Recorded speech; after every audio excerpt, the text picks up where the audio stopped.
clean up. The show can't start until we crack open a bottle of Revelton. Whether it's their crisp, clean vodka, the bold spice of their rye whiskey, the rich smoothness of bourbon, or the original honey whiskey that started it all, every pour is a taste of craft and passion straight from the heart of Iowa. So pour yourself a drink, settle in, and get ready to relax, laugh, and enjoy the show.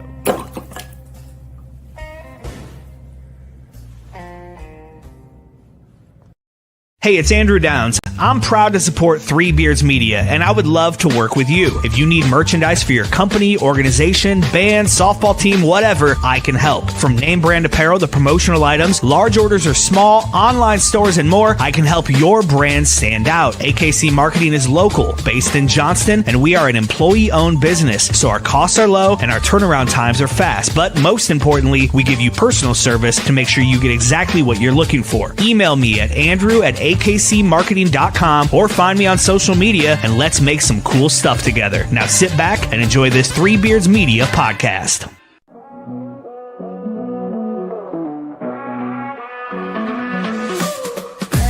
Vegs hit the road again. Two mics, one train, and a long time plan. From the bright lights flashing down in Old Six City to a 2-drink minimum in the town so great. Plus non-stop on the interstate. Truck stop, coffee keeping us awake. Midwest roads, yeah, we know them well. From Des Moines to Chi, got stories to tell. Late nights, bright lights, open mic fights. Killing on stage, then it's back to the flight. From the cornfields to the Vegas Strip. Ain't no state where we don't fit. Billy and Willie's workshop, welcome inside.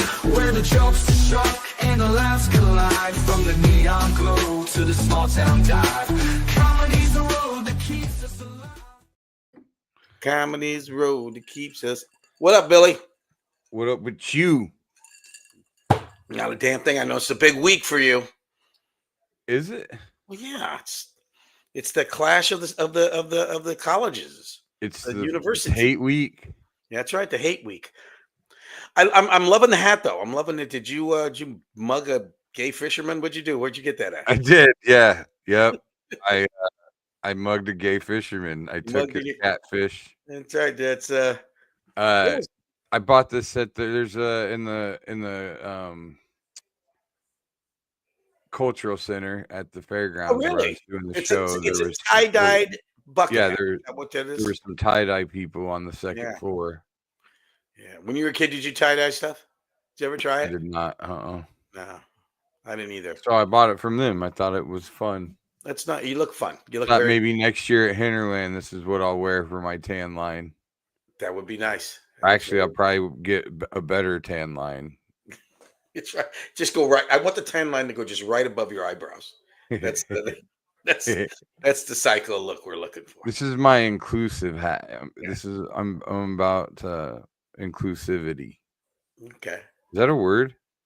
I have no idea at all. None. So what else? What'd you do this weekend? Where were you? Yeah. Where was I this weekend? What did I do? Boy, you know what? See, that's the crazy thing. Now I'm not even sure what I did. I'm not. I mean, I'm trying to. I thought you were out of town. I thought you were in Vegas or something. No, I'm going to Vegas this weekend coming up. But I'm trying to think what I did this last weekend. I don't know. You know what? You get to be close to 70. That shit I don't know. I was somewhere. I was doing something. I'm not sure. Well, that's good. I'm glad that it was memorable. Jesus Christ. Yeah. What'd you do for the Iowa game? I watched it. I what do you call it? I watched it. Where did I watch it at? Did I watch it at home? Yeah, I watched it here, I think. Yeah. I was at home watching it. You said you were looking for me. And I always try to see whenever they score a touchdown. And so if Iowa scores, what is it the second half where we'd see you in the end zone? Is that your end zone? The second it just half depends on what they're not true. always going the coin flip. Yeah. All right. Where were they? Where were they in your end zone? What quarters? I'm in the north end zone, the one that says Iowa. Okay. Yeah. Okay. Oh yeah, I saw something about you guys. You dig the W, girl. Oh, she was so fucking awesome. Yeah, she was. She made me so happy. We were was that your video that you put up, or did somebody else? Yeah, that was me. Yeah. Yeah, she's amazing. It was so like it used to be like a male cheerleader Mm-hmm. always. Yeah. I don't know, but she would drop when she'd come back, she'd run up and down and high five Yeah, everybody. she was excited. And What's she her was name? You just guys are jumping yelling. up You guys and knew her down. name? Yeah, yeah, we were talking to her the whole Yeah. game Yeah. because You know she what's stood right in front of us. the strange thing about football is that, like, you saw her out there then. She had the little dress on, the little skirt, and she's running around. She was real cute. And by the end of the season, she could be in a full, just covered from head to toe with Yeah, a parka because the weather will change that much in the 2-3 months that it takes to play those games. yeah. Last year, the Nebraska game was absolutely miserable for Yeah. humans. Yeah. How But do you here's like it? Do you like it hot? Do you like when it's a 80-degree game, or is that too hot? this game was perfect. This was the most perfect weather for Yeah. any football game that I can remember ever being at. The whole day was perfect. Yeah. So tell me Tailgating weather your was schedule. perfect. What time did you finally get out where you wanted to get out and play your Back in Black and get on the road? Was it 8 o'clock in the morning? I leave at 6:30 in the morning. I don't give a shit what time the game is. Yeah, because it was a 5 o'clock game. Yeah. So you're there at 8:30 or 9. Did you 8 find your spot? Were you 8 like the only o'clock. ones there? Were Oh there other no. people there? Oh hell no, we're not the only ones there. Fucking Dude, insane. so where we park, you Yeah. don't reserve, Yeah. right? Yeah. But they'll let you save spaces for people. Okay. So these fucking assholes tried to take up like the whole corner of the Yeah. fucking How do they place. do it? They put cones down or something, or Yeah, what? they like put chairs out, like, Yeah, and I'm yeah. like, dude, you Yeah. can't get here at 5 in the morning and set up save the for whole fucking, every block. other for 10 other fucking people. Fuck that. Exactly. Yeah. Like some of Does them it- got to get here. You know, you can Does it get a say little hostile? No, I didn't say shit. There was enough room that we got where we Yeah. wanted to go. Because there's woods, Mm-hmm. and I like parking right up by the woods because Car's then backed up to nothing, so you don't have to worry about shit. take a piss Did you- right there. Yeah. Did Yeah. your what do you call it? Your TV work and everything okay? It did. It was amazing. It was Yeah. a game changer. And We you had watched the big hot, Texas and Ohio State. yeah. You had the big hot dogs. Played beer pong. Had the big hot dogs and the Smokies. Smokies were a huge hit. You know that's something though. You know, when you get to my age, it's very important. But the timing factor. I mean, because you don't want to burn hot right off the bat, and by the time the game comes, you're out of steam. So I mean, you Right. got to really kind of pace yourself, right? Well, you would be drinking scotch. So Yeah, I'm yes, drunk you got to and sleep pace by yourself. noon. Yeah, I'm just drinking fucking Mick Ultras and yeah. fake high noons. By the way, Kirkland Mm-hmm. brand Yeah. vodka sodas, which are From just Costco. generic high noon. Yeah. Tastes just like high noons. They're fucking great. Probably a lot cheaper too. Way cheaper. Yeah. Nice. Oh yeah, I found those. I bought a case of those as an experiment. Mm-hmm. Have And, you ever tried the Good Boy John Daly's? No. These are vodka and iced teas. They're kind of a rip off of an Arnold Palmer, only they're by John Daly. Yeah. Dude, those are amazing. They are. Do you get those from You Costco can get 'em too? at Fairway. You can get them at Fairway. Oh. I don't like Arnold Palmer's though. But these are. I sound like fucking Elmer Fudd when I try to say that. Arnold Palmer. I don't like Arnold Palmer's. I don't like Arnold Palmer. I can't say Arnold Palmer. Fuck. No, I don't like Arnold Palmer's. Well, they're not tea and lemonade. They're different tea and then vodka. So, but they're kind of a. Does it make it taste like sweet tea though? No, it doesn't. No. Because I don't like. I like iced tea. I like unsweetened iced tea. I don't like sweet. Yeah, these are really good. Fairway has them. I'll show you. Chris, you had a hell of a time at your tailgate too, dude. Everybody stopped by. Everything was good, but as they say, it was great. Yeah, it goes up and then everything comes back down again. You can see a line of transmission fluid from just outside of Norwalk all the way through the fucking town to my house. They're not gonna have it fixed by Saturday, huh? I can't get the part until they're gonna order the part tomorrow.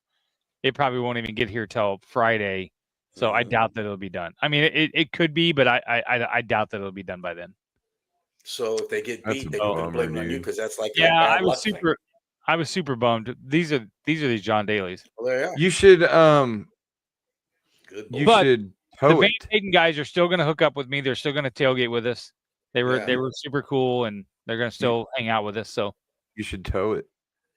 So what are you going to bring? What are you going to bring Dude, instead of the ambulance? What? My sister-in-law has a Tahoe, so we'll okay. pile into the Tahoe. What'd you say? I said somebody else told me that today too. I should tow it, and I was like, well, I'm not paying $250 to tow that fucker. You don't have. You shouldn't have to. I mean, you just fucking tow it behind a truck. You can't. It's illegal to tow that like that. Also, there's no truck that's going to pull that fucking ambulance. I'm surprised you not? don't have Billy going up there with you to the game. I Billy oughta offered. go. Billy didn't want to go. Wow. I offered. Well, here's the thing. I entertained going up to tailgate with Chris and then just going back to watch. Mhm. But it's an 11 o'clock game, so it doesn't really give Yeah. you time to do that. No. Right. That's the It's not problem. like And I don't know. Iowa's probably different, but like Iowa State for non-donor lots, for certain non-donor lots and the grass lots, they don't open up until 6 hours before the game time. yeah, Iowa City's like that for all the university sanctioned lots, but anybody else. But you guys that have would be all more. kinds of open tailgate spots, right? That aren't. Yeah, it's kind of like the fair. Right. People park in their fucking yards. And the majority of the people, the majority of ones in Ames are university owned, with the exception of the Haunted Forest, which you can get in at any time. Yeah. Where they get that whole side town thing done up there. That's going to be. They've got some buildings up. I think it's gonna. The first businesses are supposed to be open in 2026. But Oh, okay.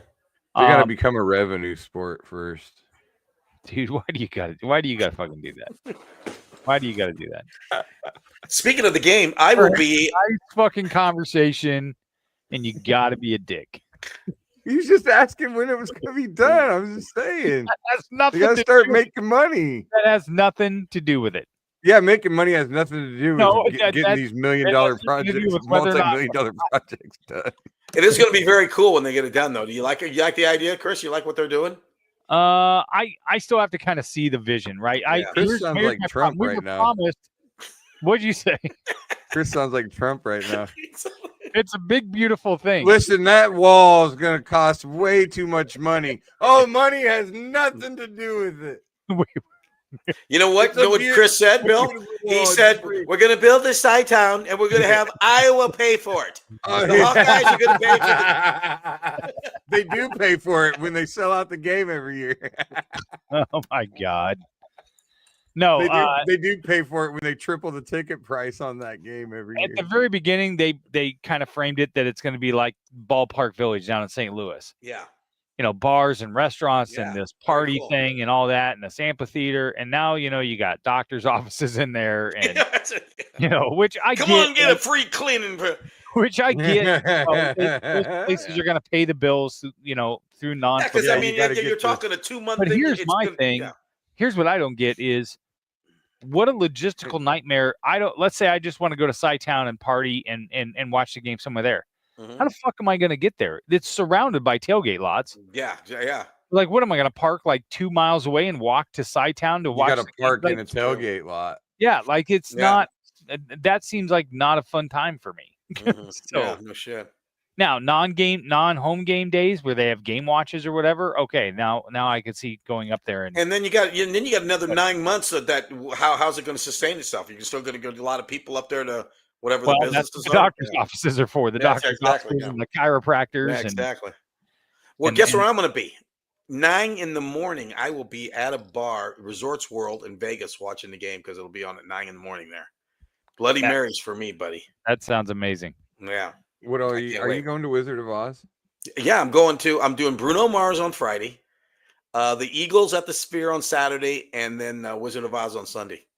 We're going with the Haggertys. We're going with Mike and Julie. Yeah. That Wizard of Oz has got to be. From what I heard, it sounds fucking insane. Yeah, apples drop from the ceilings and shit, and I want to fucking eat some shrooms and go to that. Oh, that's got to be on your list right there. I don't think the tickets are expensive. I think like a couple $100 get you in. Yeah, well, I also got to go to Vegas. Yeah, but I mean that'd be a good trip for you and Peterson. You and Ross. And Ross would want to take a girl or something. That's too bad. I got to take a girl that would microdose with me. I'd have to find a girl that would microdose and go with Ross. I think you could find that, Billy. I don't think it's hard to find anybody. If I'd pay for the whole fucking thing, it wouldn't be hard at all to find somebody. But I don't know about all that. This is the spear. But this is the wisdom. Yeah, the tornado. Yeah, and I'll be there Sunday. Again, I heard that they shortened. I heard they shortened the movie a lot. Like they cut like a half hour out of it. They better not take away from the Munchkins. That's my favorite part. As mayor of Munchkinland, we represent the Munchkin City. As mayor of the Munchkin City, as mayor of Munchkinland, fucking Bobby. OG Bobby Johnson. He's got the cornrows. I didn't notice he had cornrows before. Yeah, look, they're nice.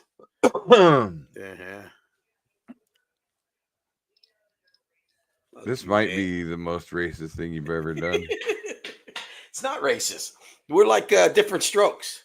I'm his Mr. Drummond. Oh, yeah.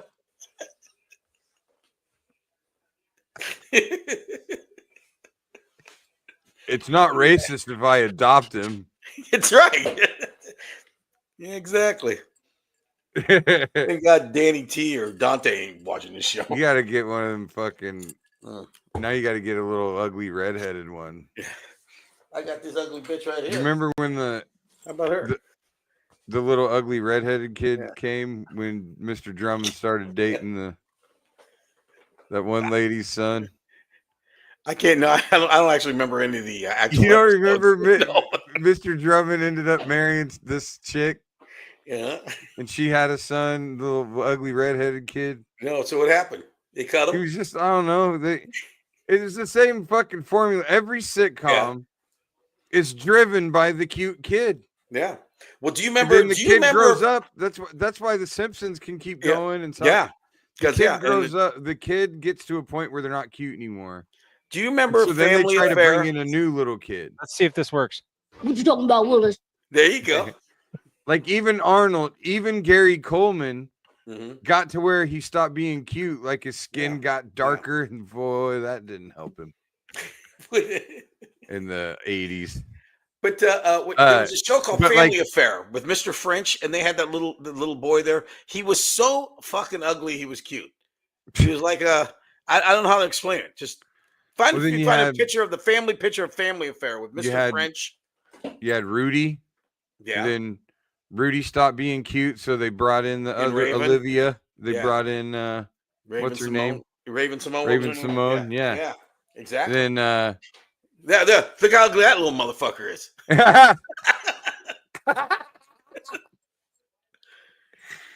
What shows that? That was Family Affair. What is that? That's Mr. French. That was their butler, Mr. French. Oh my God, Mr. Belvedere.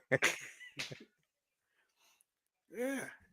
What the fuck is that? Look at that kid. He looks like those weren't his kids. That were like his sister's kids, and his sister looks like died Alfred E. Newman. It's right. Yeah, no, he was so ugly. He was cute. Of course he was, and there's probably all the shot. He probably did all kinds of shots making that face too. Yeah, he was probably always a mad little redheaded kid. Yeah, and I think he's dead now. I think they all died. Exactly. Was it like Buffy and Jody? I think it was like Buffy and Jody or something. What about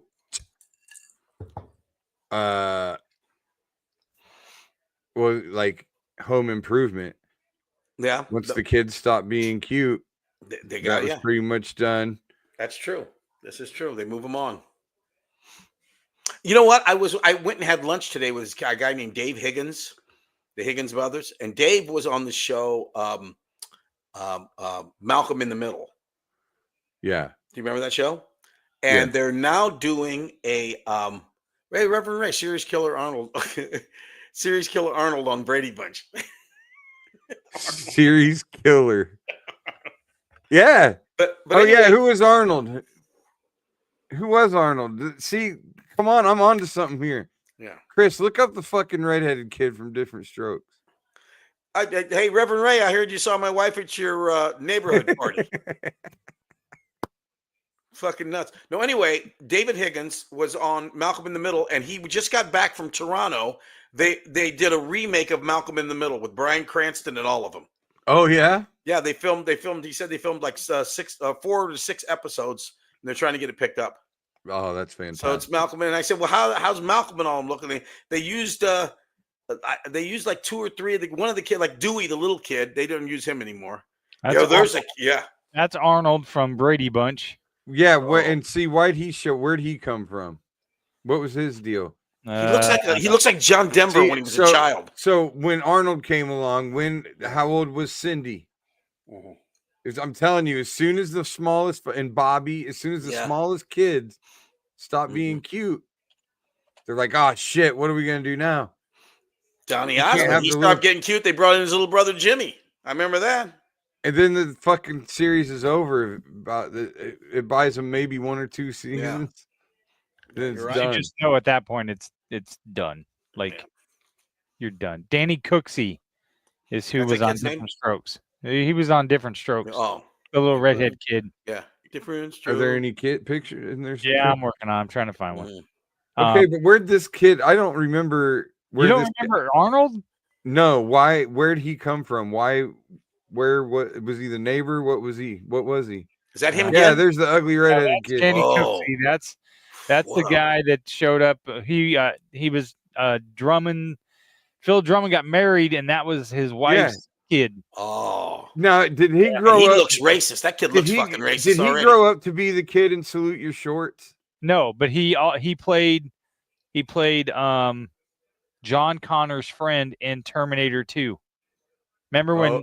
I do remember that. When he kidnapped like John Connor's like 15 Did he have or a whatever. vest with no sleeve? He had like a sleeveless jean was jacket his best friend because they were like stealing money out of the ATM and going to the arcade. That wasn't him in Salute Your Shorts. I don't even know what that is. What are you fucking talking about? The redheaded kid in Salute Your Shorts.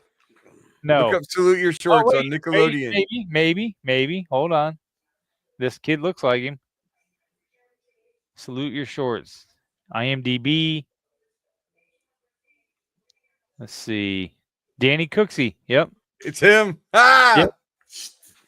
Hell of a career he ended up having. Yeah. All right. This Arnold guy. I'm trying to figure out the Arnold. I just remember Salute Your Shorts was like it was, you know how Nickelodeon would have some of those like preteen shows, Yeah, it was one of those. I never watched it. I was already grown up by the time Nickelodeon came around. It was about a camp. It was like about a kids camp, summer camp like place. Mm-hmm. Yeah, and he was like the class clown kid. Hold on. Like, Camp on Awana, we hold you in our hearts. This says and when we think about you, he'd be like, it makes me want to fart because he was hilarious. So this can't be right. That can't be the same kid. No, it's not. But do you know who IMDb says that's this baby is? John Denver. Yeah, it is. Hold on. Yep, he flew into a mountain, turns out. There he is, right there. Wasn't John Denver like frozen playing cards in the plane? What? Yeah. I heard wasn't he flying the plane? There was somebody on what plane? John Denver, when he crashed into a plane when he died. Somebody I didn't know that's how he died. Yeah. Into the Rocky Mountain High. Yeah. You guys are John Denver flew into a fucking mountain. True. Yeah. Shut up. He flew into a fucking mountain. He flew into a mountain. Rocky Mountain. Yes. He sang Rocky Mountain High and then died on a mountain. Yes. Right yeah. Chris, it's real. Google it. That's what he did.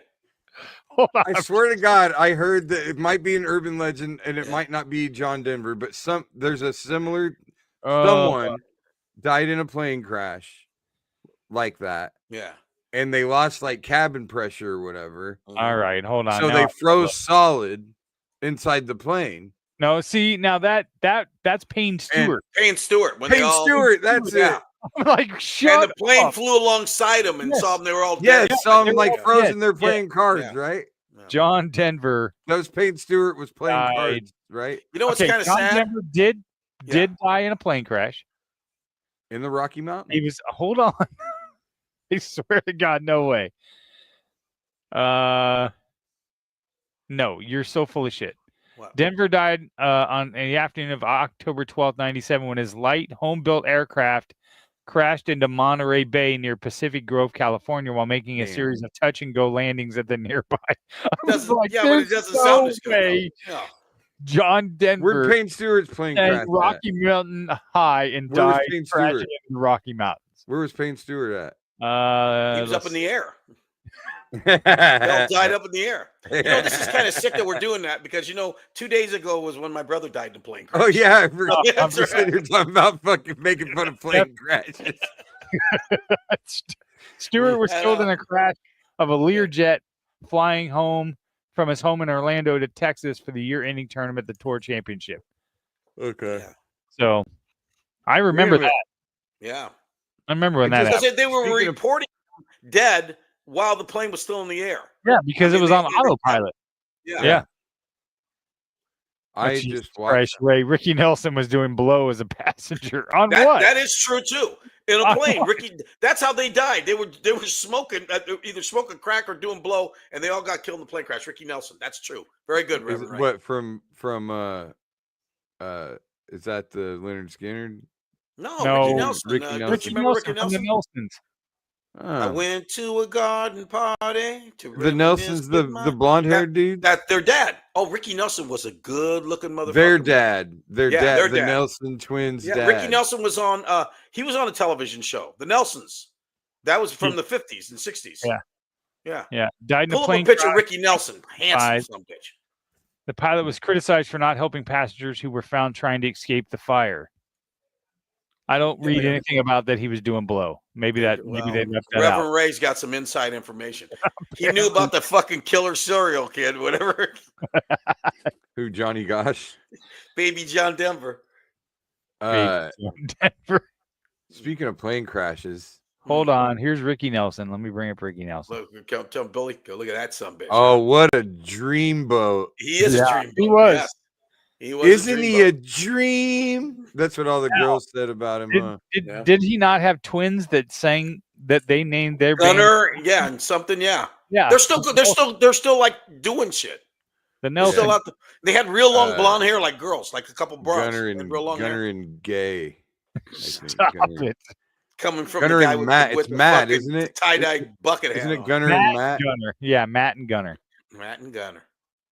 He named his kid. That guy named his kids Matt and Gunner.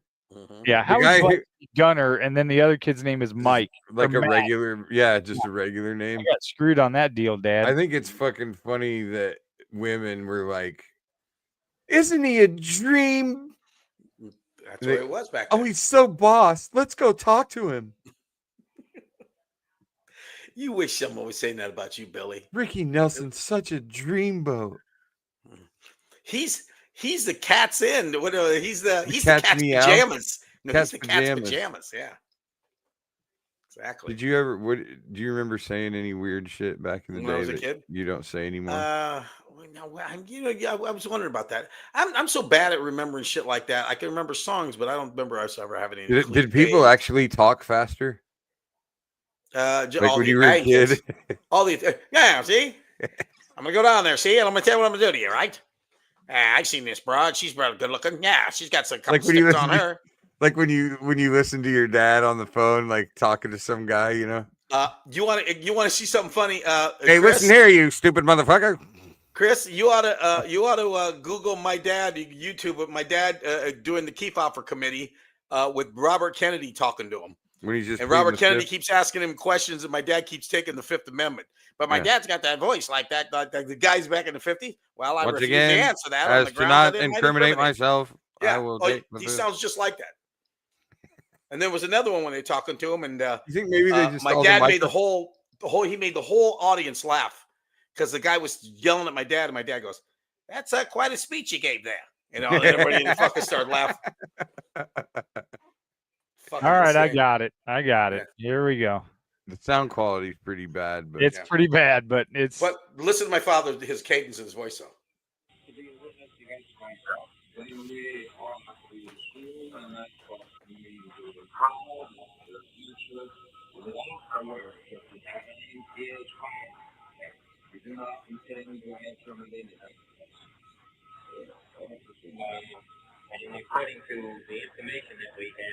That's Robbie Kennedy. As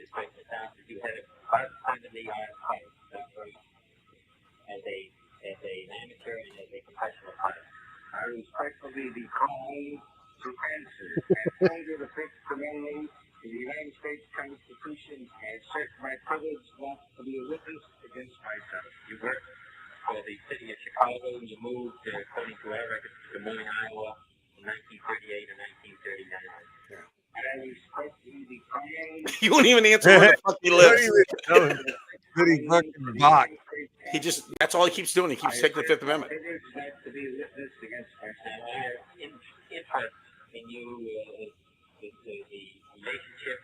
Tell him about the elevator, Willie. Oh, it was in a hallway.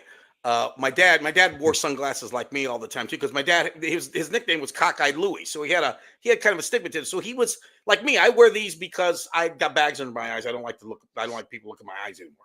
So, but my dad had this cockeye, so he wore sunglasses all the time, and he was a gangster. So during all this, Kennedy was walking down the hallway. My dad was walking there, and Kennedy looks at my dad and says, "Hey, Farrell, why do you always wear them sunglasses? It makes you look like a gangster." And my dad reached in his pocket and pulled out some money and threw it on the floor and says, "Why don't you go get a haircut? You look like a queer."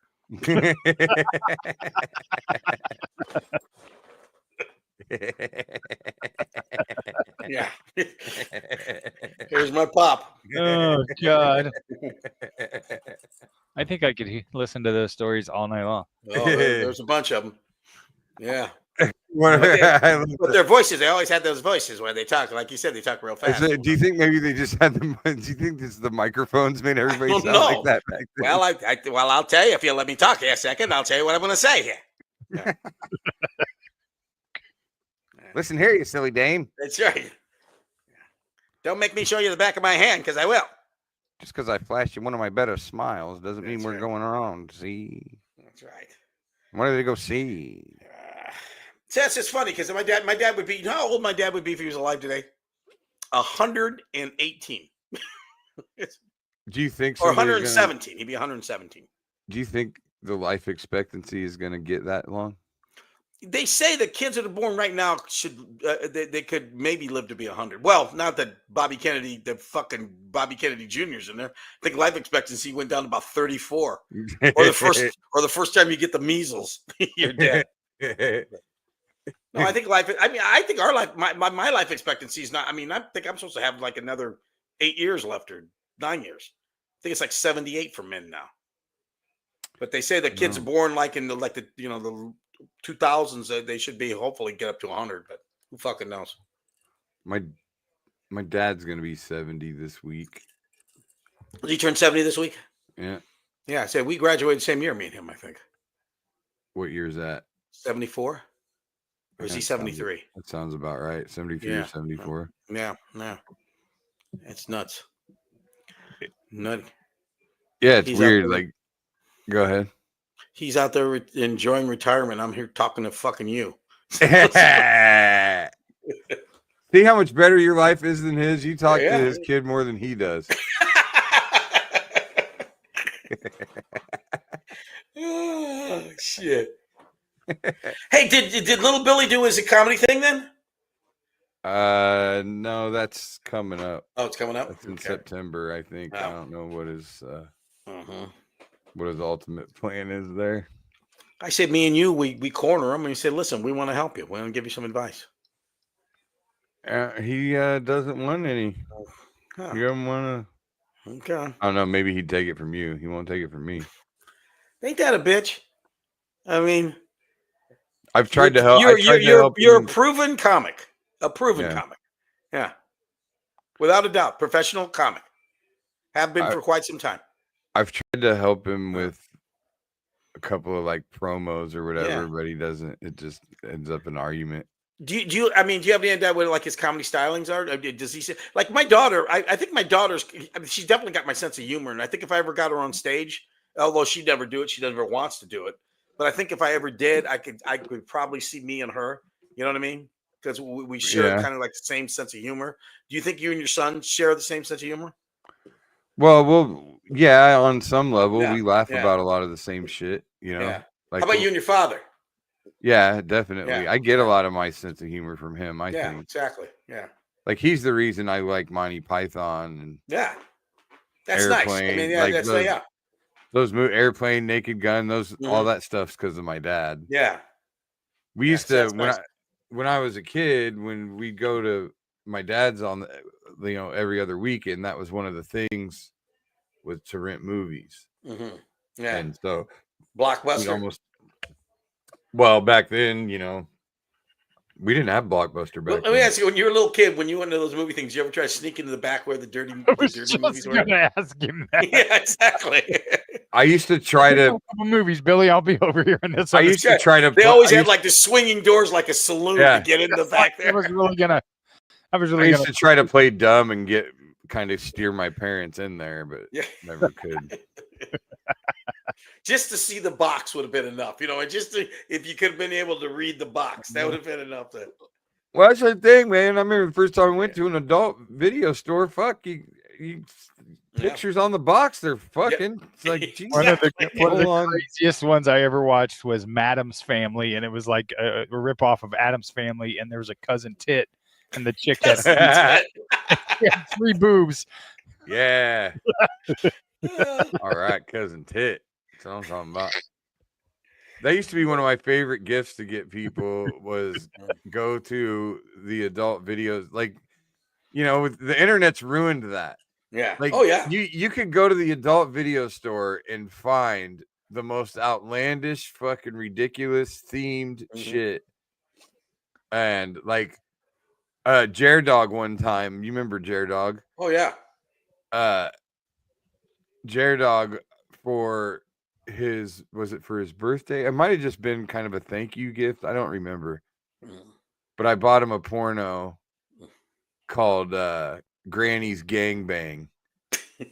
And it was fucking these 2 like 70-year-old ladies. Oh god. Just getting fucking gangbanged by like 10, 12 guys. Fucking comedy. Okay, I want to stop you right there, though, which is so funny. I know. It's funny. You said Granny's gangbang, and you said these 2 70-year-old women. That's my age. Yeah. Oh, God. So you're basically saying anybody that's my age, ew. Well, you would actually look better. I would have rather watched you in Granny's gangbang than the Granny. Yeah, there you go. Maybe I should say 90. Sorry. Yeah, go with 90. Like 90. Mm. It's weird though. You know what I noticed? Tits don't age like the rest of the body. Well, they just take off. Like for the south. they'll sag. Tits are like nuts. They just fall. Yeah. Yeah. They'll sag, but they don't like get all wrinkly. Some of them do. Some of them are nasty. Some of them they just kind of fall. You've seen a lot of wrinkly titties, have you? Not in person. Not in person. No, not in person, but lots of pictures. No, you've been jerking. You've been jerking off to the Granny's gangbang. That's the early shift at the strip club. You see those when you get in there at about 1 o'clock in the afternoon. I'll tell you what, the worst strip club I ever went to, this is probably 35 years ago. A cousin of mine and a friend of mine, we went to Vegas and we drove to San Diego. We're fucking around and we ended up getting on this little cruise. It wasn't a cruise ship. It was like an old fucking boat that was going to sell into Mexico, Ensenada, Mexico. And it had a casino on the boat. So we get on it and we're playing cards and shit. And we get in the casino and we get off. It's like noon. It's like in the summer. So it's a fucking million degrees. We're walking around. I ate a taco off a taco stand that it could have killed me. We find a strip club. And we walk in, and it's smoky and smelly, and there's beads and everything. And the guy said, Calamarita. And this woman walked through the thing Do you remember what Freddie Fender used to look like? I don't know who that is. Freddie Fender was this Mexican singer. Wasted days and wasted night. Anyway, he looked like Harry Reams. You know what Harry Reams looks like? No. The porno guy, Harry. Well, anyway, fat dude. It was a fat Ron woman Jeremy? with a mullet and facial hair, but it was a woman, a Mexican woman. Coming out fucking. Oh yeah, it was and the music was and she come on, baby. Look at Reverend Ray was like, hell yes. Yeah. Oh, you ever been to a really, really bad strip club? Oh, I love bad strip clubs. Yeah. They were my favorite. Those fucking sleazy. The sleazier the better. Fuck yeah. I loved them. Dude, you're not going home with a chick out of a strip club, so you might as well just go to the sleaziest fucking imaginable. The Outer Limits. That's no, that place that used to be. We've talked about this before. That place used to be by the airport. I used to fucking go there and just get all kinds of. What? Oh yeah.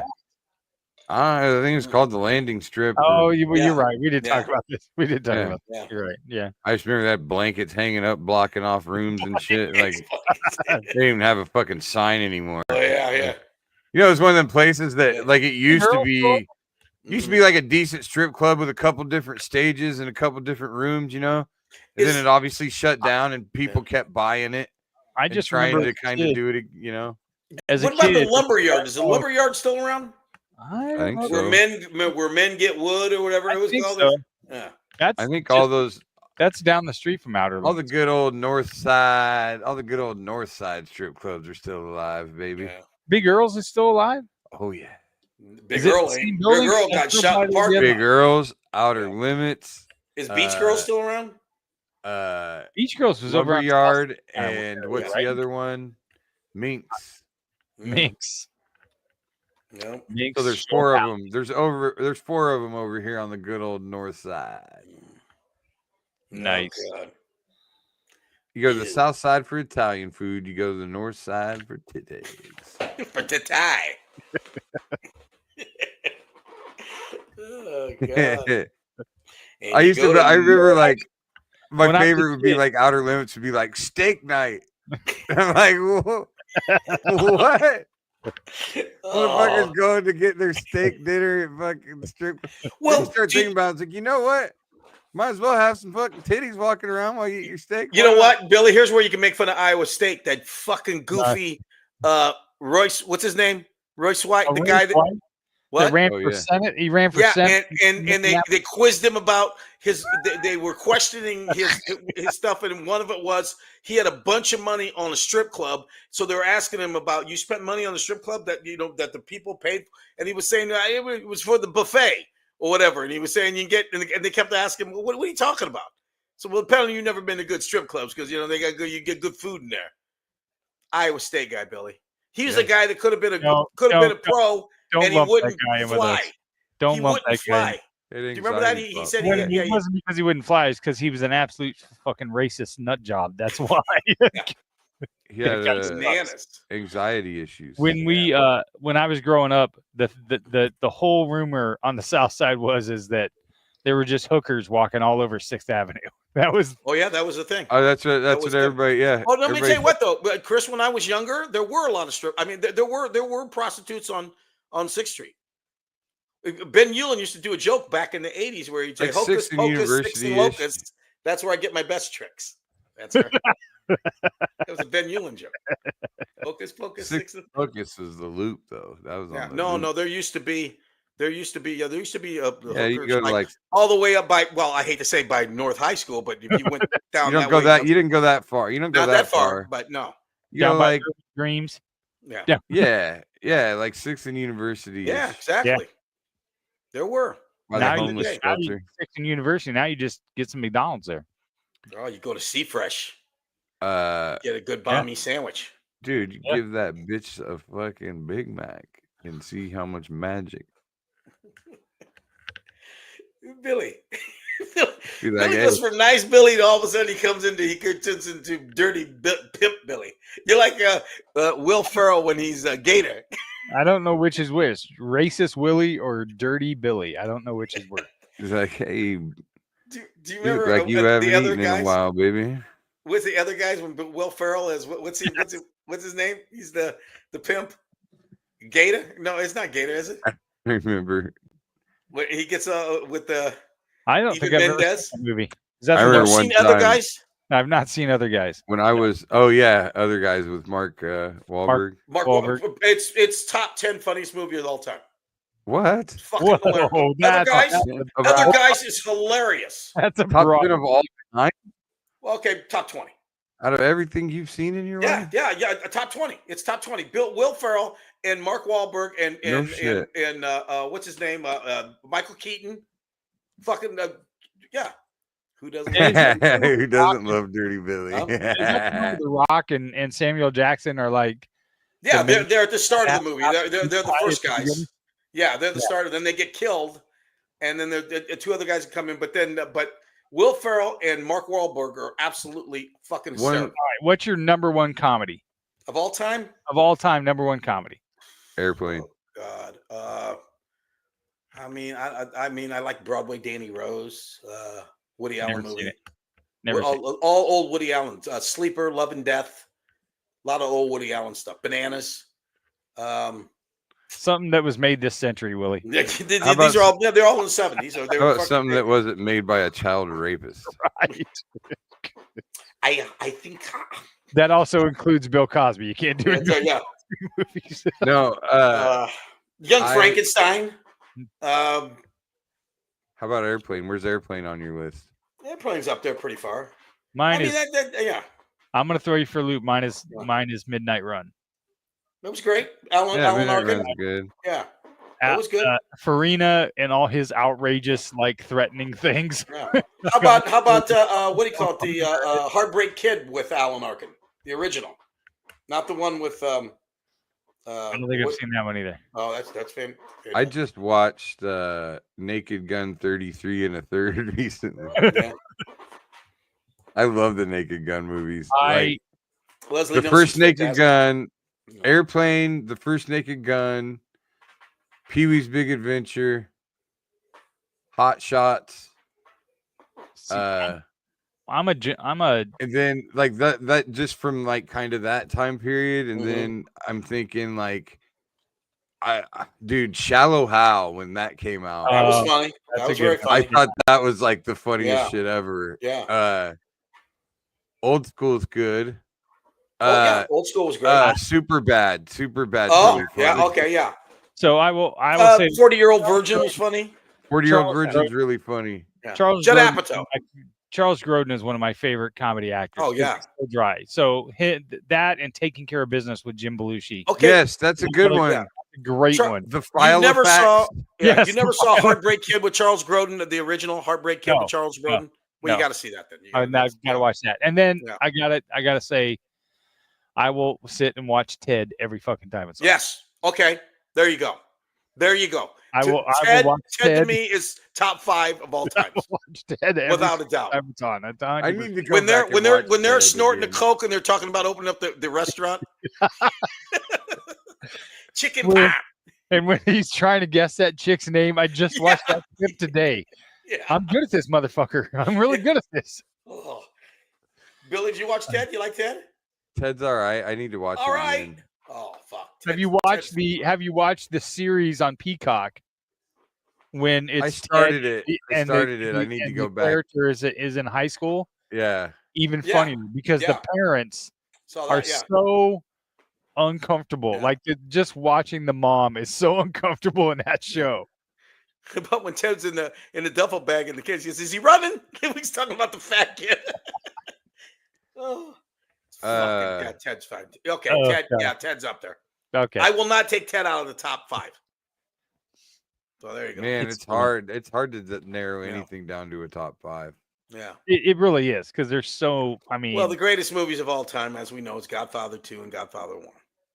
in which order?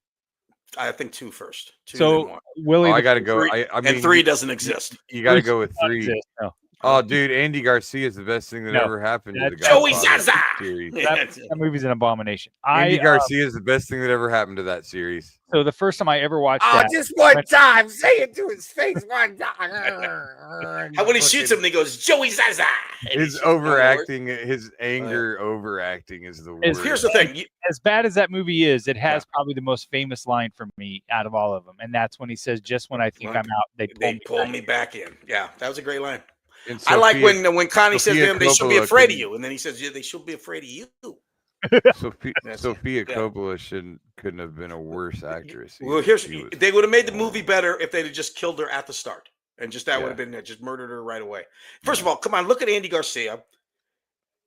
That's the broad he's going to nail is his cousin. Yeah, I mean, it wasn't like his cousin was Sofia Vergara. I mean, it was Sofia Coppola. Come on, right. I'm sorry. The first time I ever watched that, I rented the tapes, and I had somehow rented what they called the Godfather Saga, which was a recut from the very beginning when he was younger all the way. And I remember watching it, and my dad walked downstairs and he's like, "What are you watching?" And I was like, "I'm watching the Godfather." And he's like, "What are you watching, number 2?" And I was like, "No, this is the first tape." And he was like, that's the second movie. Why are you watching this out of order? And I was like, I don't know. And then he looked at the tape and he's like, "Oh, this is the saw. You got to watch it in the right order, you dumb shit. You can't watch it." He was like offended. Yeah. So, and then of course, in other great movies, Casino, Goodfellas, A Bronx Tale. The Bronx Tale is probably my favorite gangster movie. Yeah. That and Casino. I will watch Casino every single time. What about Goodfellas? You don't like Goodfellas? I do. I just don't like it as much. I just don't like it as much as Casino. Yeah. And those are all Martin Scorsese too. Yeah. Did you ever see the very first movie that he had Robert De Niro? It was called Mean Streets. Not seen that. Have not seen Raging Bull. Haven't seen Raging Bull. No. Oh, man. I haven't seen Raging Bull or Taxi Driver. I haven't seen Taxi Driver either. Oh, come on, guys. Is that the one where he goes, are you looking at me? Is that you looking at me? Yeah. I apparently have a lot of homework to do and watch. Raging Bull. I mean, Raging Bull is. I mean, it's so uncomfortable. I mean, if Joe Pesci. I'm gonna watch that. Well, you got to because it's great. Joe Pesci, look at you fucking fat pig. Look at you. And then probably the last one is The Departed. Yeah, The Departed was great too. Whitey Bulger movie. Yeah. So yeah. There you go. All right, let's get our breaks and then we'll come back with our Reddit questions and let's get wrapped up here. So. We are broadcasting live from the AKC Andrew Downs studio and sponsored by Revelton Distillery Company and Kyle Lehman at Wintrust Mortgage. And we'll be right back. Making great tasting bourbon requires the perfect combination of ingredients, conditions, and time. The longer it rests, the better it tastes. Revelton Distillery's new single barrel bourbon is made from 80% corn, sourced 100% from Iowa farmers. And unlike mass-produced bourbons, each barrel of Revelton's single barrel bourbon is unique, proofed on when it tastes best. As they like to say, it'll be ready when it's ready.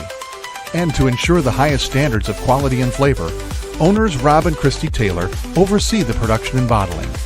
Every single barrel. Iowa born, Iowa aged, Iowa bottled. Try the new single barrel bourbon from Iowa's own Revelton Distillery. ReveltonDistillery.com.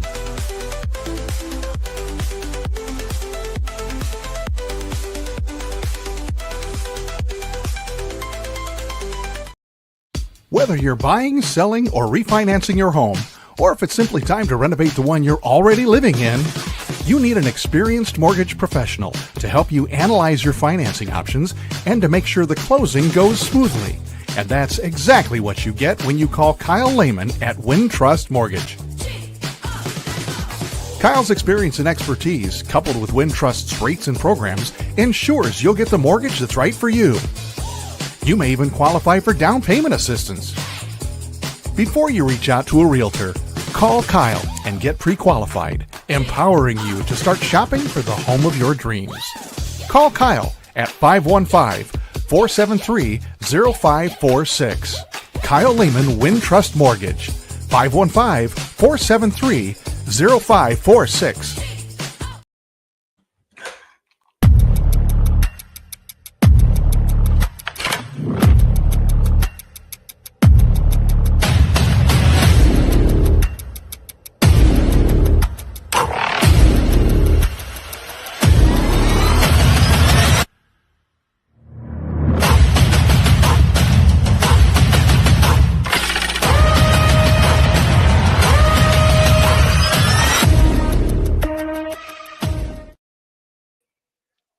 All right, and we're back.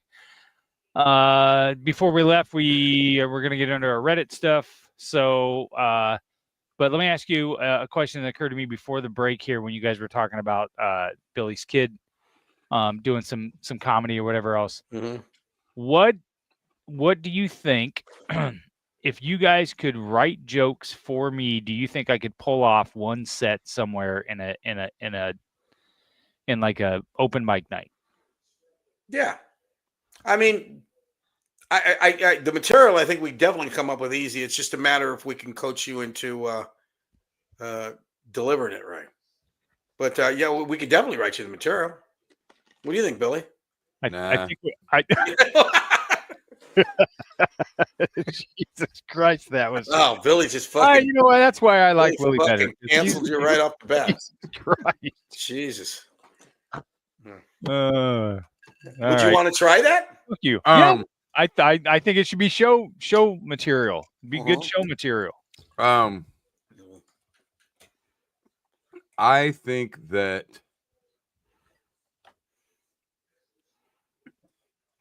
us writing material for you wouldn't work. Why not? Well, because you wouldn't deliver it. What are you saying? It wouldn't have anything to do with him. Yeah. Like, I thought, Billy, we could do it and we just write him a bunch of shitty Iowa State stuff. That's what I was thinking. That's what I mean. Like, do you want to go up there? Comedy comes from your own personal views, right? That's basically what you're saying. Yeah, like point of view, sure. Yeah. I don't. You write when comics write material for other people. Mm-hmm. It's because they know their voice. Yeah. So like, when you're doing, we don't know Chris's voice. Chris has no voice when it comes to stand up.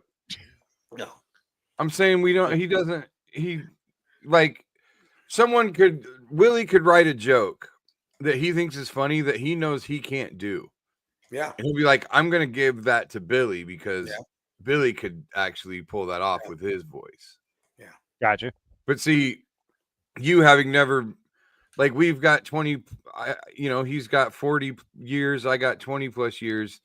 We have our voices. People could write jokes for us because they know our voice. Just like when you're writing for a TV show. When somebody's sitting there writing for like a sitcom, they're like, oh, Kramer would say this right now. Yeah. Or whatever, right? I got you. So all we could do, what we would do is you would need to write your own material, and then we could coach you with that material. We could help you tighten it up or maybe add a tag or something like that. But we have no way of writing in a certain cadence for you, or you know what I mean? Like, we're going to write jokes in our voices and give them to you to do. And it's not going to. No, I follow you. You know what I mean? So just quit fucking thinking about it. It's a pipe dream. It's not going nowhere. It literally was a funny idea 10 minutes ago when you were talking about Billy trying it and things like that. And I thought, okay, so you guys have done this. In more general, it was, could you write jokes for other comics and then coach them through it, right? But I just used me as an example. So, well, I could easily. I have written jokes for other comics. I mean, but I knew, of course, you knew what their style is and things like that. Right. Well, like you were saying, there's been times I've actually come up with a joke and thought to myself, like he was just saying, yeah, this is funny, but this is not me. This is not my funny. So, and then and that's the toughest thing in the world to do too. Sometimes is have a really good joke that you know is going to kill and just fucking literally give it away because it just doesn't fit who you are. And that's when you know you're a real comic. Because I mean, that's just not my point of view. That's not me. Like, I think it's fucking corny ass shit all the time that I can't pull off on stage because it's too corny. Yeah, I have a bunch of potty humor that sometimes I say, and I just don't do it on stage. I can't do it, and I'll tell somebody else and let them try. But it ain't for me. But like, it mostly happens with tags though. Like when you're watching other comics on stage. Yeah, I tag a lot. Like, I watch somebody, I'll tag them a lot. That's usually when that happens. Yeah, exactly. Like I had one. I gave Tom Segura tag a long ass time ago. That's how he remembered me later on when he came back. Was because he had back in the MySpace days. Yeah. When you could remember how MySpace had that thing where you made comments. Yeah. Right. Yeah. Yeah. MySpace was ahead of its time. Tom had this joke where somebody in his apartment complex in New York had a pet tiger or something. And he had this joke about like, okay, so you're like sitting in your apartment eating cereal and then fucking something happens with this tiger, right? But when he did the bit, I remember I said to him like, hey, when you do that, when you say the line, you're in your apartment eating cereal, be like, just happens to be Frosted Flakes. Yeah, that's funny. Yeah, yeah, I like that. Yeah. And so he fucking used it and commented on my MySpace like, Joe, that line's fucking crushing. Kisses to your beanbag, like. And so, like, I mean, and I've got lines, you know, like I do that. Do you remember my Louis Farrakhan joke? For some reason, I know of you doing that joke. I can't. So, tell me. I haven't done it in a long time, and I can't. I can really only do it for black crowds because they're the only ones that get it now. But I used to have this joke where I talked about my wife winning a Louis Vuitton purse, but it was too expensive, so I bought her a fake one, and I got it home, and she opens it up, and she's like, you know, this is a Louis Farrakhan purse, and and I'm like, you don't like it, and she's like, it looks like a lunchbox, and that was it. I mean, the bit had way more to it than that. I'm just getting to it faster just for the sake of what we're doing. But anyway, that was it, right? And I'm telling this joke. I think the joke's fucking great, right? And I'm telling this joke to Kevin Fitzgerald, my buddy. Yeah. And Kevin says, yeah, it's got a great big thermos for your. He goes, yeah, it is a lunchbox. It's got a great big thermos for your soup, but no room for crackers. There you go. And so that's his line. I've used that. That line's been in that joke ever since. It's the best line of the joke. Yeah. It wrapped up the whole thing. Like it put a bow on it. And that's what the line that I gave Tom. That's what Tom always said about it was it put a bow. It finished that joke. Now, like, see what Billy did. Good, but it wasn't done. See, Tom's lucky because what Billy did, what doesn't happen very often is, and I know this because I've been headlining for a long time, that a lot of times people won't go up to the headliner and actually give them stuff because they feel like, you know, I'm not in a place to do that. Billy doing that, that doesn't happen very often. Where and Segura's a big headliner.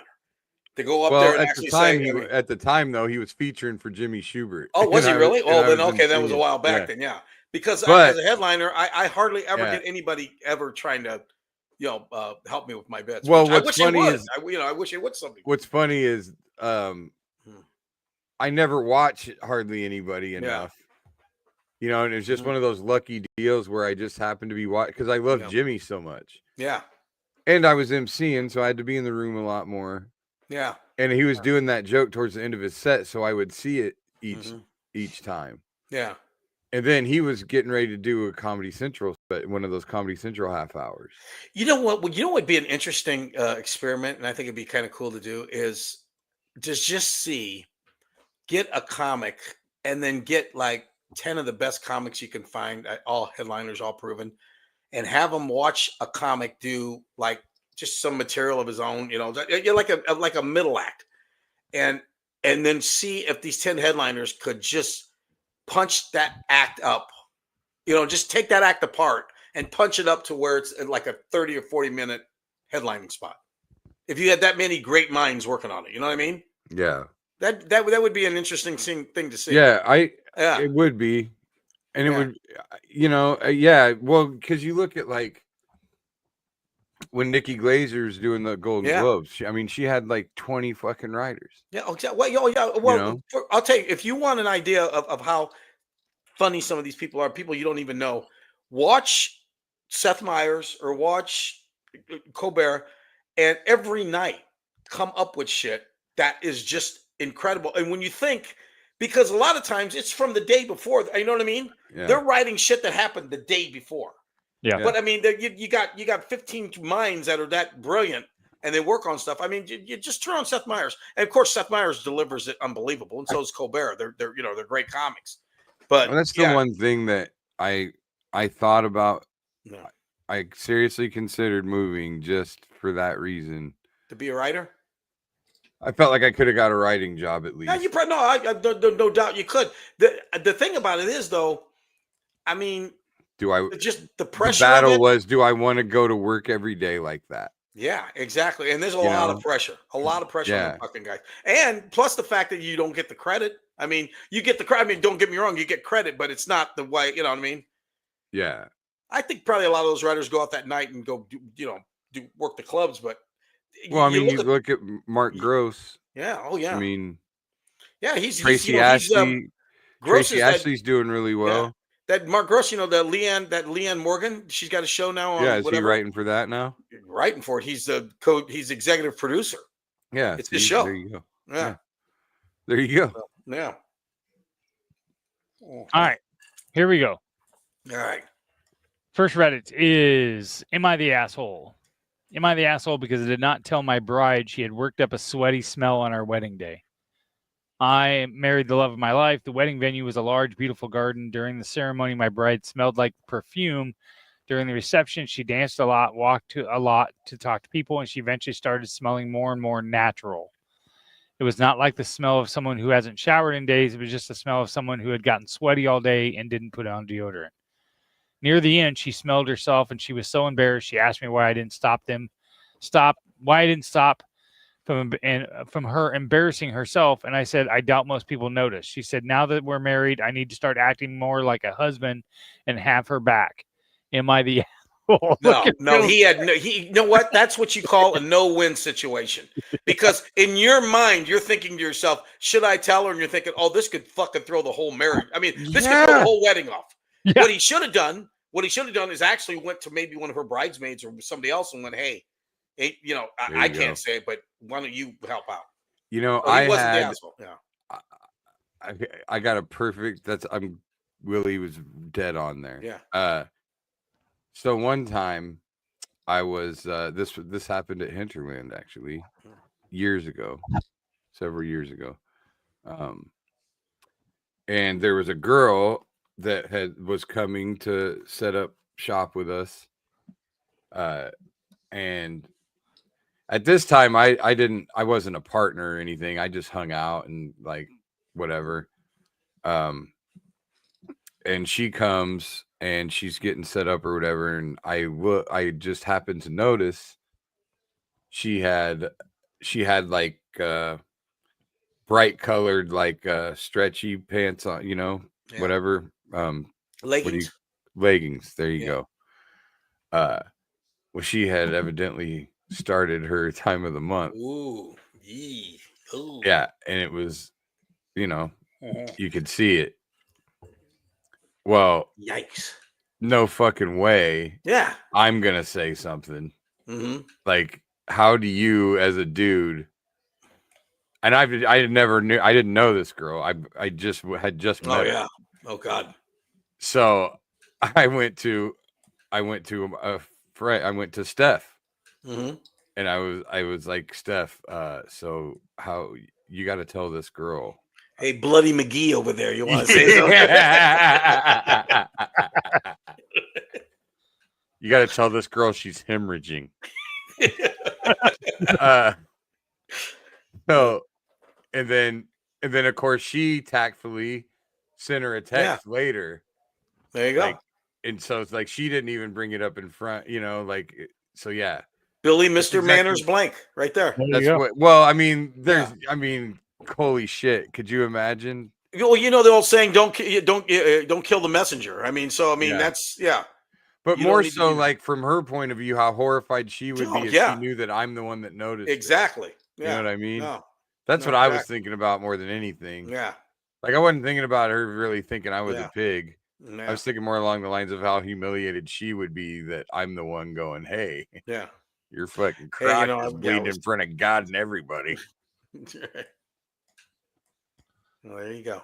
All right, next one. Knock that Full one out. disclosure, I had 2 other ones, and I clicked on it. I send these links to myself when I find them throughout the week, so I don't forget.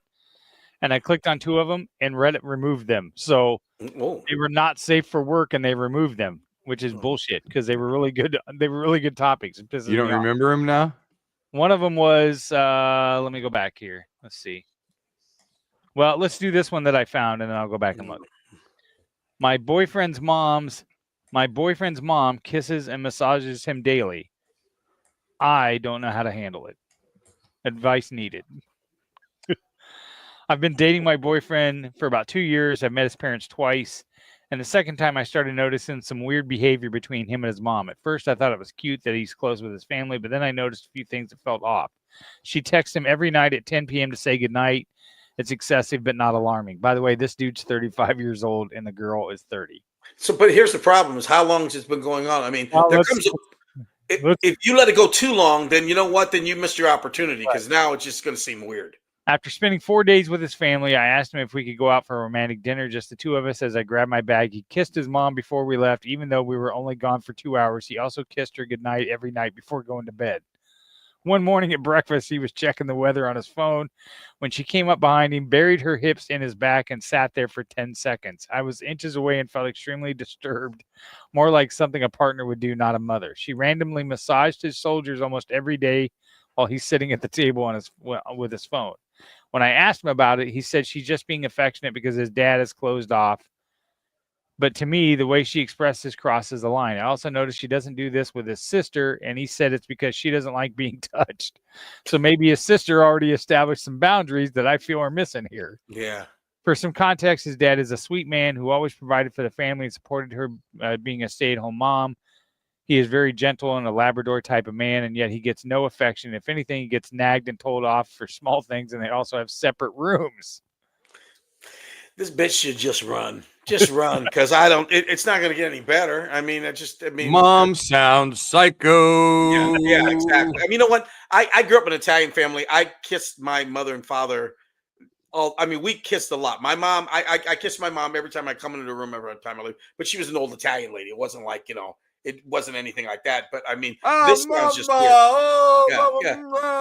No, I mean, I would come in, hi, Ma, give her a kiss. But I mean, pepperoni. Yeah. Ma. No, this sounds like something that should have been addressed like right off the bat. Like, hey, so your affection. I don't know. I mean, at this point, I don't know. I don't think you know what this sounds like to me. This sounds like his mom was the one. His mom, every single thing that every like milestone he had, his mom was like, I'd rather he did it here, so I know. Yeah. So I know where he is. So his mom like got him drunk. He probably lost his virginity to his mom. She was like, I'd rather he did it with me. So if he does it with me, I know he's not going to get anyone pregnant or get a disease. Show him how to do it right. He pinked doctor is what he did. He pinked doctor. He's not in doubt enough. She was like, listen, do anal with me first so you can see. Billy always takes it really, really dark. Just how the fuck? That's Billy's what she's getting at. Billy's in the coal mine. What the fucking bitch is getting at? I'm getting really good at fishing. I just toss that bait out there, and the fucker swallows it every. Billy's not only in the coal mine; the parakeet has died. That's how far deep we are. What do you think she's getting at? She massages him. He kisses her. What do you think she's getting at? Are you gonna fucking sit there and tell me that she's not implying that he fucked his mother? Because that's exactly what she's doing. There you go. That's the implication.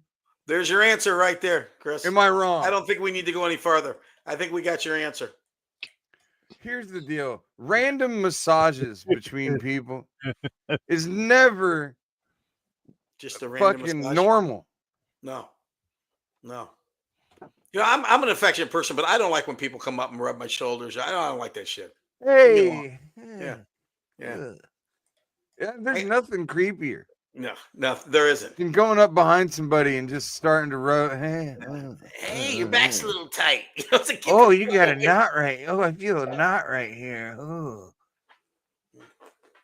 I mean, what is that? Hey, your shoulders seem a little tight. You okay? Yeah. I'm You fine. can put his fucking mouth on your lats. Sure. Hey, buddy. Here, how's that feel? Does that feel good? You okay? See, it's even creepy when it's fake. Look, he looks like he's getting ready to go in for the kill now. Just rubbing on your cheek a little bit. Yeah, Bobby. Shut the fuck up. You fucking creepy motherfucker.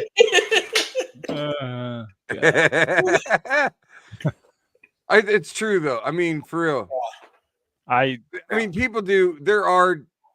You do have to recognize the fact that it's you know what's creepy is when people do it in front of you. I mean, I can understand. I mean, this woman comes in, she sees his girlfriend there and everything. Yeah, you know, at this point, you could just hi, honey, a peck on the cheek, that's fine. But if she's rubbing him down, and she's probably staring at him, Billy, like do that stare you do when two gay guys look at each other. She's probably looking at her just like that, yeah. While she's rubbing her cheek. That's right. Oh, that's the look right there. Like she can't fucking, like her son can't see her face, but the girlfriend can. Yeah, exactly. She just goes up to his foot. Yeah, and she's like fucking. Yeah. All right, so the two that got removed, honey. The two that got removed, I can't even understand why this one got. I don't remember what the story was, but the tagline is, "Why do older men often have more charm?" I don't know why this post was removed by Reddit's filters. So I'll ask the question in general. All right. Why do older men have more charm? Because time teaches you patience, and the things that you usually would rile you up, you've learned to you go slower. That's why I know as I've gotten older, I can myself I've gotten a lot more charming. I think is because I just learned to just go slower, just take my time, and just I let a lot of stuff roll off my back where I'm not as hyper as I used to be. Old guys are charming because they're just they're more relaxed with themselves. That's it. I think it's age. I think it's age gap related. What do you mean? Like a girl in her 20s is gonna find a guy in his mid to late 40s harmless and charming because he's harmless. Yeah, like he's just. Yeah. Oh, he's like a father figure, old man. You know what I mean? Oh, he's like my dad or grandpa or something, right? Well, I mean, yeah, because you're more laid back. When he tells her she's beautiful, it's the way a dad tells his daughter she's beautiful. Right. It's not creepy. It's not creepy. Right. Now, if he's in his 30s, now she thinks that he's trying to fuck her. So that's why it's not charming, even though it's the same thing. So it's not, and maybe it's not delivered in the same tone. Interesting. Exactly. I think that's now she's in her 40s and this guy's in his upper 60s. It's the same thing. Well, I'll tell you what. Yeah, I mean, I have found in my life, I mean, anytime women have talked to me, either my age or older or whatever, or even is the fact that as I've gotten older, I've gotten more charming. I mean, and I think it's just maybe because I'm not as threatening. Maybe that you go from that, you're charming because you're less threatening. That's what I mean. You're not as threatening. That's exactly what I'm saying. Are too busy doing gangbang granny videos anyways. That's right. Also, I think as you get older, you get more charming because you find out what works. That's there you go. Or you're not, or you don't give a shit about the bullshit. So, but also you don't care most. Like again, when we're talking age gap, also those guys are usually married, so that also makes them less threatening. Yeah. They're not necessarily trying to hit on you. Right. I think that's probably has a lot to do with it too. Yeah. Because I feel like I've always been a charmer. That's why I know my way around a vagina. Also, you know what? The roofies help too, don't they, Billy? She's half sleepy too, so that doesn't. That seems to be fine. I know my way around a vagina. Correct. Right. The final one that got removed again. I don't know why. I vaguely remember this story, so I'll see if I can remember it. But the question is am I the asshole for telling my brother-in-law that helping around the house might actually lead to more intimacy. So the story here was, I just read this earlier today, so I remember it. Yeah. The story is that this woman and her husband have her sister and brother-in-law over for dinner. And earlier, the husbands went and played golf, and the sister's husband was bitching because he doesn't ever get laid and never gets any. So of course, the first husband goes home, tells his wife, "Hey, your sister's not giving it up." Yeah. And so they have dinner, and the original husband gets up and starts clearing the dishes and putting stuff away, and the wives get up to help, and he's like, "No, sit down. We'll take care of it. I'll take care of it, and whatever." And then the other husband gets up and goes in the other room and just sits down and doesn't fucking do anything. And the sister turns around and goes, maybe if you helped around the house a little bit more, you'd get some sex every once in a while.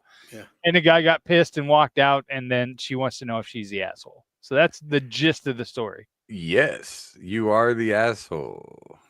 I mean, she didn't need to say that then and there. I mean, she shouldn't have. You can't air the lot. She's not supposed to know that. First of all. Yeah, exactly. No, That's I mean that you take that home. You keep that under your own things. She got triggered. It pissed her off. Yeah. Because probably her sister's fucking bitching that he never does anything around the house. And that was part of the story. That was exactly. Yeah. So because she listens to her sister bitch, and then she watches her husband go, and she's like, "My man's fucking great." Maybe my sister would fuck you like I fuck my husband because he does the dishes and does everything else that I want him to do all the fucking time. And then she went behind her husband and started rubbing his back while she stared at her sister with the look, showing the look they give their belly. That's right. She was like, yeah, there's the look right there. I think the asshole in this whole story is the husband who went back and told on the other fucking husband. Well, yeah, that's that. Yeah, that's. And hold on. No, that's going to lead to not. Because what he's doing is he can't fucking try to get him laid. He can't go to his sister-in-law and be like, "Hey, you need to fuck your husband more." No, he's got to go to his wife, who's her sister, and go, "Hey, she's not fucking him," because her sister's probably saying to him all the time, like, that they're having marital issues or something, like they're not doing, she's always bitching about him, blah, blah, blah, blah, blah. So he's going, well, he's probably not doing much around. It's like the gift of the Magi, except with fucking household tasks. Or you could be like me and I say, I don't want any part of this shit. Hear me out. It's the gift of the Magi, except with household tasks. So she's like, hey, is the Magi the Vagi? Is that what the Magi is? It's the fucking combs in the watch chain. Yeah. So she says to the sister, fucking, maybe if he would help out around the house, she's bitching that he doesn't help around the house as much, right? So the husband says, hey, I think the reason he doesn't help around the house much is because he never gets laid. That's why he doesn't really fucking do much for her, because she never fucks him. No. And so it's like a vicious circle, because not fucking because he doesn't help around the house, not helping around the house because of not fucking. Well, me and my wife. Where's the answer? Yeah, where does my wife the answer a long lie? Time ago said this. You know what? We ain't getting in anybody else's fucking business. I don't care who it is. We ain't helping nobody out with their relationship, their marriages. They're on their own. You want to come over? We'll feed you. We'll have a good time. I don't want to know about who's getting laid, who's not getting laid. That's your business. Keep it at home. We ain't telling you about what we're doing in our house. Don't tell us about what you're doing in your house. There you go. Says Willie, who can't wait to hit record when some shit happens to me. That's all fun and games, Billy. That's all funny. You need to be drinking more because you're not as fun when you're sober. We got to wrap up. I still, we won't disclose anything, but I still think that we need to have a dating segment on this fucking podcast. Willie and I agree. We've decided. I mean, it's a 3-1 vote, Bill. We should have a dating. See if you can get the rights to the dating game. So should go on dating DSM and we film it. That's what I think we should do. How about the dating game where Billy sits someplace and we get 3 girls around the thing and then Billy could. Here's the show we do. Have you ever seen the Naked Attraction show? And Yeah. You yeah. brought that.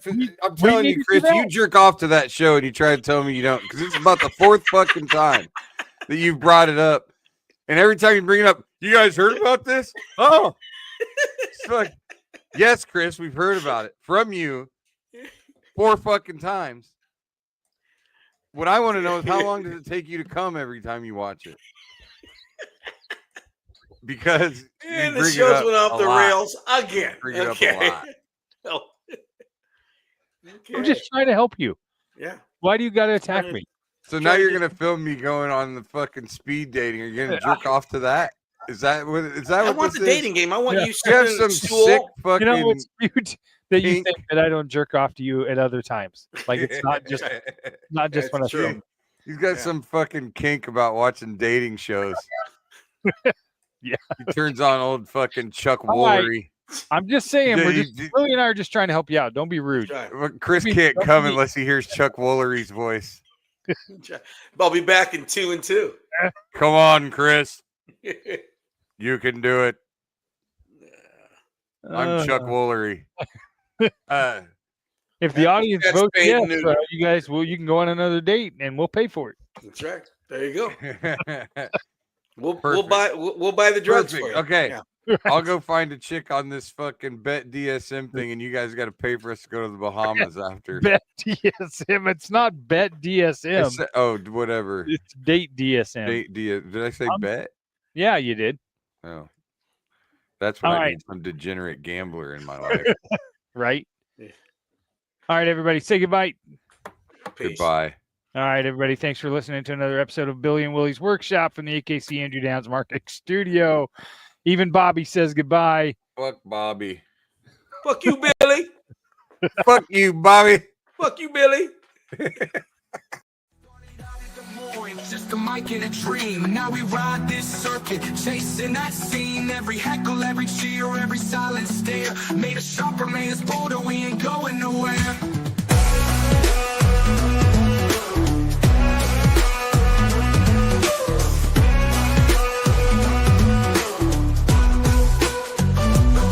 Billy and Willie's Workshop, welcome inside, where the jokes are sharp and the laughs collide. From the Vegas stage to the IAD grind, this comedy life is one of a kind.